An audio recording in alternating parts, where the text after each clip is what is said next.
Good afternoon, everyone. Welcome to Stoveside Chats. My name is Chad Blackwelder. Excuse me, I do food service marketing for the Department of Agriculture. Thank you for those who are tuning in. Design Ranch, thank you for joining us. We appreciate it.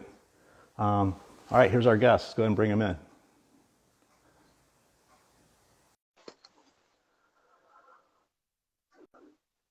Moose Juice, thank you for joining us. We appreciate it. Hey, Sam. What's up, Chad? How are you, man? I'm doing good. Thank you again. We spoke earlier. Sam and I did a little test run so we wouldn't run into the issues that we had yesterday. That's only the second time that's happened in 44 interviews. So, that's not a pretty bad. good number. Yeah, not bad. So everyone joining us, this is Chef Sam Diminich from Charlotte. And he's doing some really cool things. I'm going to let him talk about that. But first, Sam, we'll start out like we always do. Tell us about your background and how you got into cooking. Oh, great. Yeah, I'm third generation restaurateur. So my grandfather was from Trieste, northern Italy, came over in the 50s and opened up the very first Italian restaurant in Myrtle Beach, South Carolina, which is where I'm from. And so my dad cooked with him. And as a kid growing up, that's all I wanted to do was get in the kitchen. And, I started out, we had humble beginnings. They would let me wash dishes and bus tables, and then eventually let me over there and play with the big boys. And it was a completely different era. I mean, we had a basketball court in the back, we had a jam box in the window, music was loud. It was an Italian restaurant, and it was everything that everything about that experience I wanted. And so much of that I carry on to the present day. That's really cool. And you went to Johnson & Wales also, right? Nope. I went to Culinary Institute of America. Okay. I apologize. No, it's okay. It's okay. But I also went to community college first. Okay. I tiptoed into, the culinary arts program. When I left my family's restaurant and went and got a job like in a formal restaurant with a French trained chef. And whenever I started that job, I also entered a community college, and so that's where I started. I gotcha. Very important. Yeah, absolutely. Had kind of a similar run. I went to community college and wasn't sure what I wanted to do, and ended up dropping classes to work more in restaurants, and that led to culinary school and so on. So let's talk about all the cool things that you're doing right now. I mean, you're like super blowing up right now, right? So I know that you lost your job during the whole pandemic thing, but you got on your feet super quick. Tell us about that. Yeah, well, I would like to say in the community college that I went to that I was told on a regular basis that I was in the wrong occupation and that I should consider something else for a career. Why? Yeah, I didn't know what I was doing, but anyway, I've never forgotten it. So to your question, March 17th, we were furloughed, at Upstream. One of the hardest days I've ever had to lay an entire crew off. And, and I think about that every day. It's the hardest day of my career, hands down. Sure. What I did next was, and just to kind of, set the table a litlittle bit, this is the early days of COVID. I'm a chef and I was in Upstream and I was dialed in and focused on new menus and a new season coming around the corner to spring and later on to summer. And we had big plans. So COVID caught me off guard, and I just wasn't in the loop on what was going on. So I had some catching up to do there. But I was super scared, right? It's a very scary situation. And I haven't been out of a job really since prior to getting sober. I got sober in 2014, right? So I'd already lost everything. When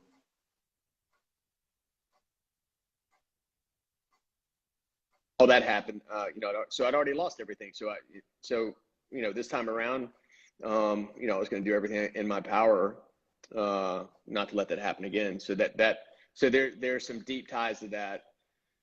The next step, was really reaching out to our local suppliers.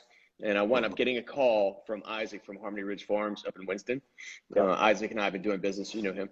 And a lot of people know him. Isaac's a stalwart A super quiet, humble guy, but I had a conversation with him that shook me to the core, and he just had, he had a whole season's worth of crops. He just lost 26 or 25 accounts, wholesale accounts, probably more. Just didn't know what he was going to do. That's his life force, and that's how he makes his living, and he makes his living by the seasons, right? I go to work, or I went to work, when I worked for Upstream, and I had a set schedule, and I had 2 days off, and whenever I took them, what I'm saying is this was his everything, and it was taken from him, So at the time, and I can't really talk about the pivot, the transition in Your Farm to Your Table without talking about sobriety and how important it is that I live a solution-based life, and so if I see a problem, then I seek the solution for it.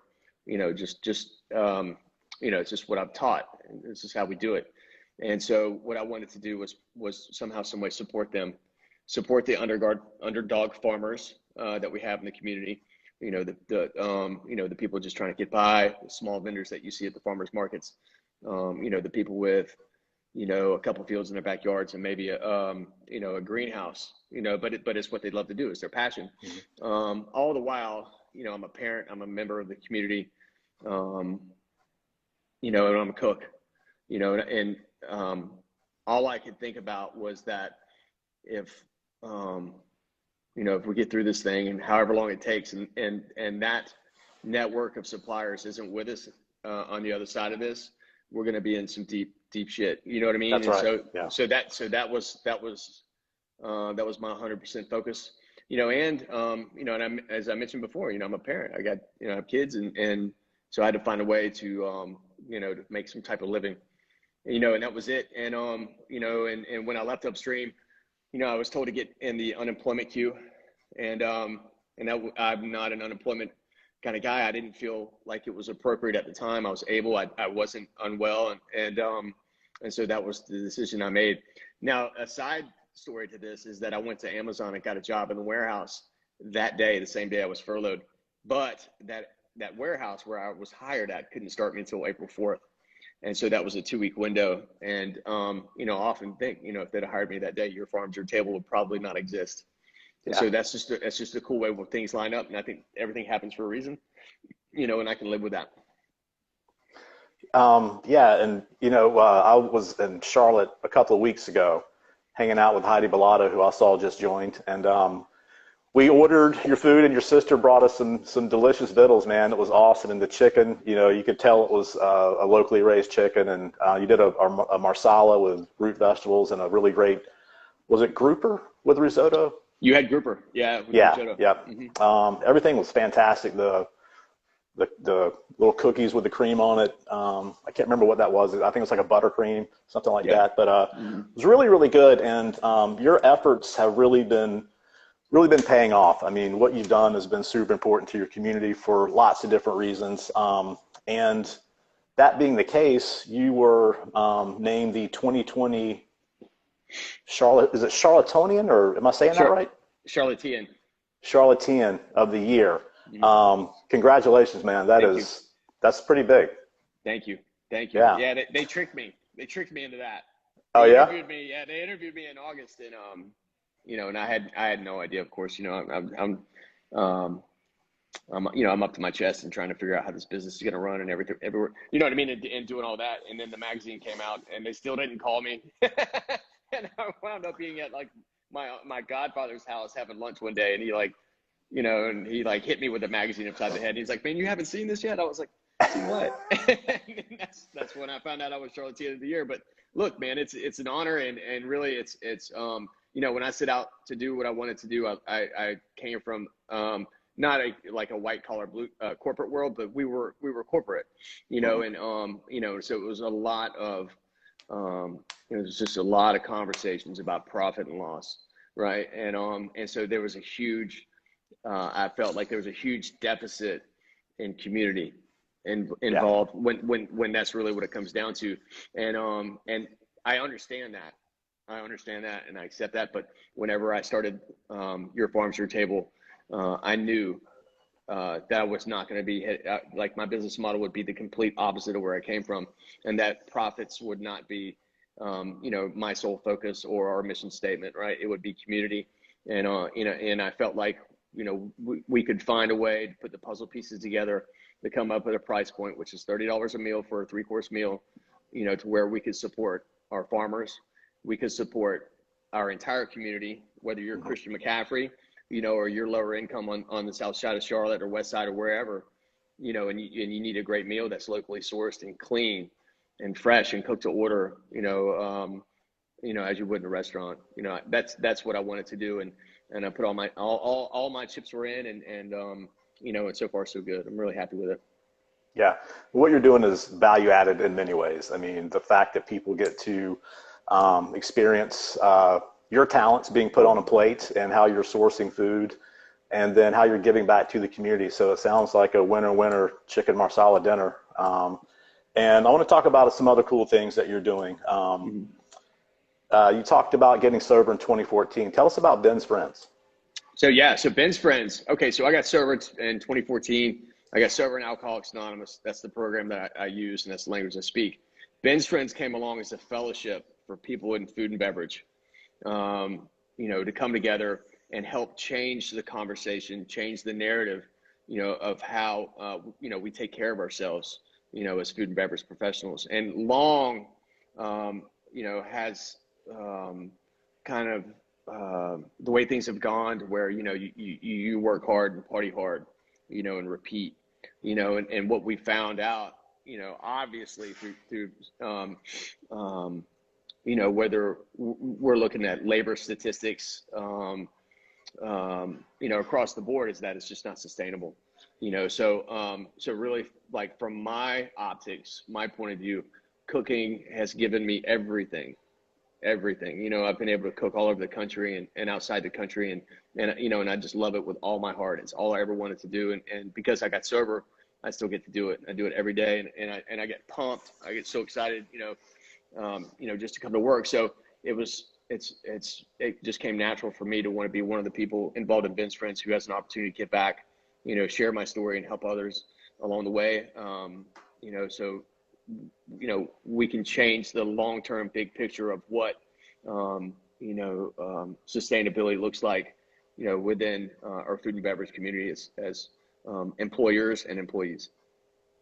Yeah, you're right about that. And, you've been in the business for a while. I was in restaurants for about 30 years. And so we've known for a long time the issues that have gone on in restaurants. And, this pandemic has been awful, but it's kind of pulled the curtains back on a lot of things that are being exposed and need to be addressed. And I'm glad that you're kind of moving the way you're moving through this whole puzzle. I mean, being a conscious business owner, not just about the bottom line, which is important. I understand that. I've owned restaurants, but also taking care of your, not just your customers, but your employees and, the community as a whole. And, there are conscious shoppers that pay attention to that.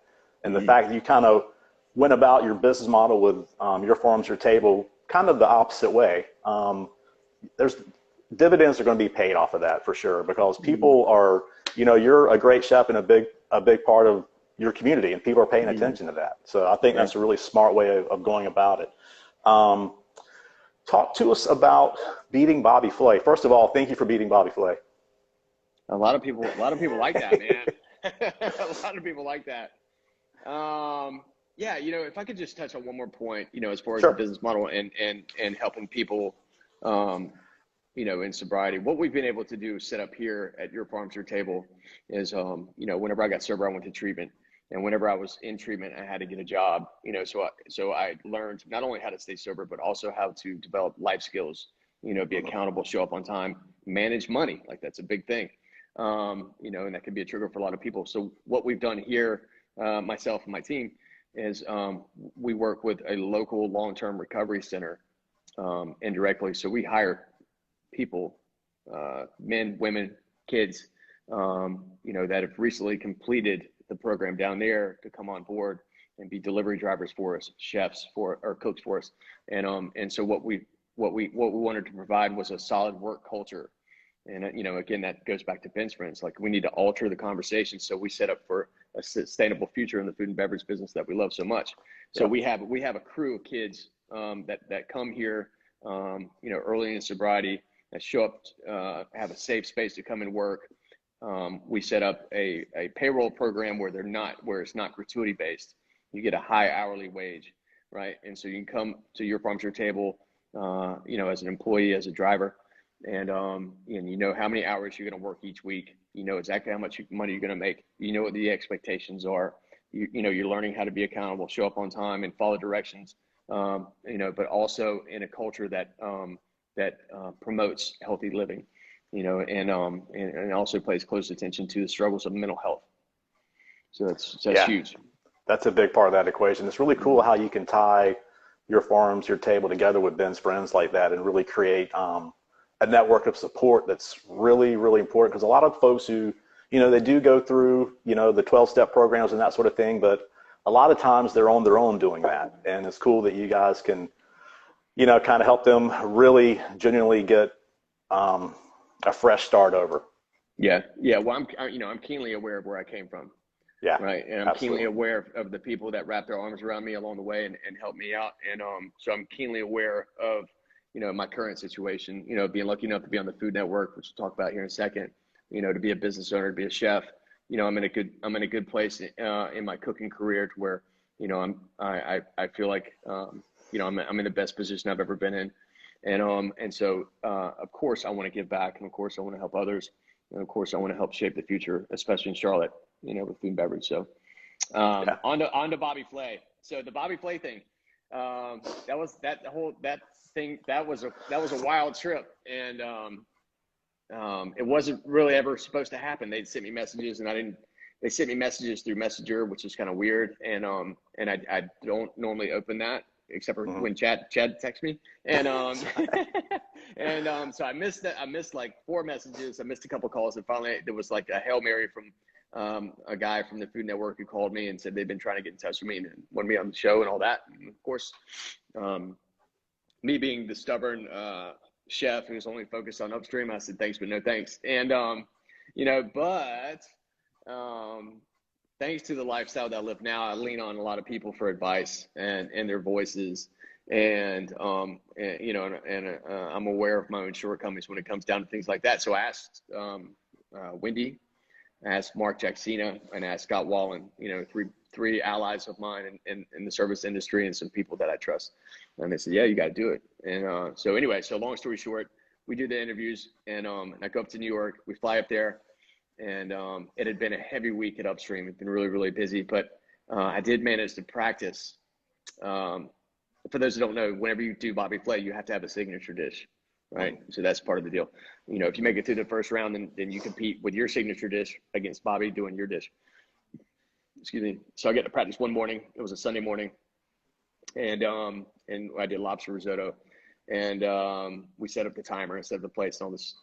Did everything right, and I did it, and I did it on time, and everybody tasted it. They loved it, and I was really disappointed in the food. So I was kind of pissed. I was pissed because it was one of my dishes, and I wasn't happy with it, and so on the flight up there, I just started over with a dish and came up with something on the plane there. And so I got to we did the filming, the first round. I made it through. I was pitted against an author, a James Beard Award winning author from Philadelphia, and she was great, but I made it through, and then made it to the main round, and it was me versus Bobby, which is really cool. I look over, I've been watching this guy for a long time, and a lot of people aren't fans. I've always been a fan of his. I guess it's because of my background and his background, because, he didn't finish high school and he built this empire, and he was always pretty authentic to who he was, for better or for worse. But I had so many messages from colleagues and chefs, hoping I would kick his ass, quote unquote. And, you know what I mean? So I'm like, oh, wow, Bobby's not very popular. And so anyway, it was a lot of fun. I had a couple moments where I look across the studio there, and there's Bobby, and we have a live studio audience, and there's cameras everywhere, and it was just one of those moments where I was like, wow, this is really cool. Yeah, absolutely. No, I've followed Bobby Flay for a long time as well. I've got a couple of his cookbooks. I've eaten at Mesa. I've gotten to meet him. He seems like a really cool guy. But like you said earlier, I'm kind of an underdog guy. So Yeah. good job. Yeah. Thank you. So let's move on to some news that you just posted recently on social media, that you are the chef for Christian McCaffrey, who is for those who don't know, is the Panthers running back. How did that come about? Oh, he's the best running back in the NFL. And he's right here in Charlotte. Like I love everything about that. First of all, I'm a huge Panthers fan. My kids and I go to games every year, and been so for a long time. And so, I got a call from a chef in town. He wanted to know whether or not I was interested in cooking for an athlete, and I was like, sure, sure, I'd love to have a conversation about it. And so whatever he passed on my contact, and then Christian called me, and I was like, Christian McCaffrey, this is insane, I know, and right?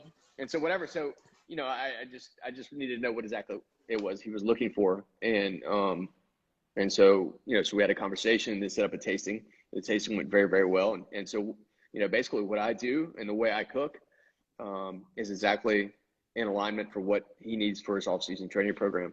And what else is cool is that normally he's from Colorado, and normally he trains in off-season in Colorado, but he was injured this year and has changed some stuff about his regimen, and so he's going to be here in Charlotte, and we'll stay here, and I'll be here. I'll be with him for the next 10 weeks, and maybe even longer, it looks like.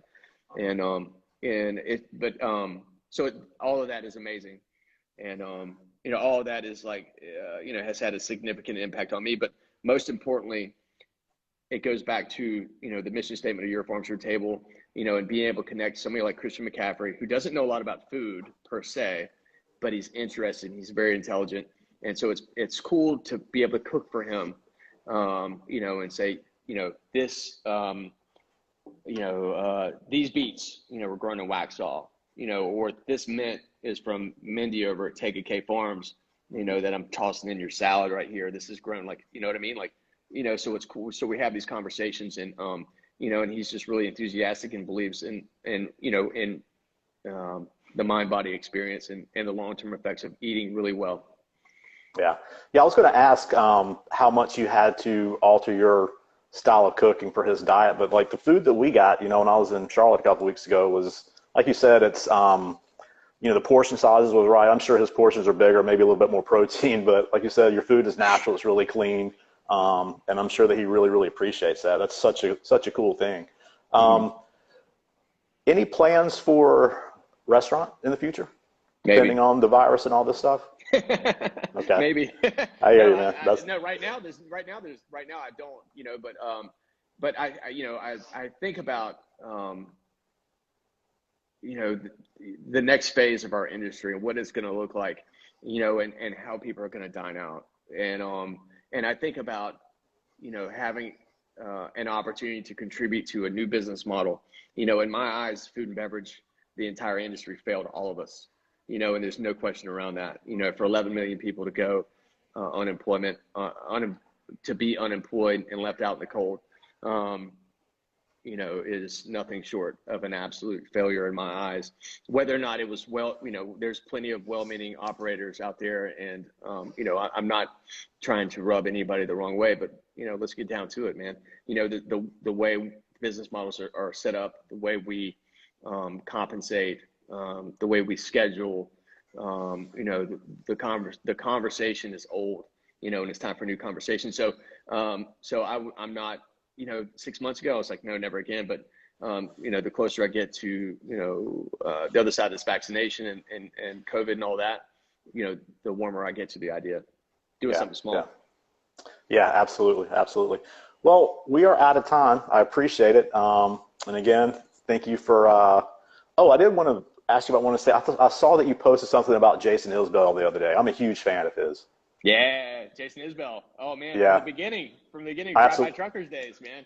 Yeah, I've seen those guys maybe 15 times in the last 15 years. Like, they're one of my favorites. But anyway, I can geek out on those guys all day. He's a sober guy too. He's sober too. He's that's sober right. 9 years, man.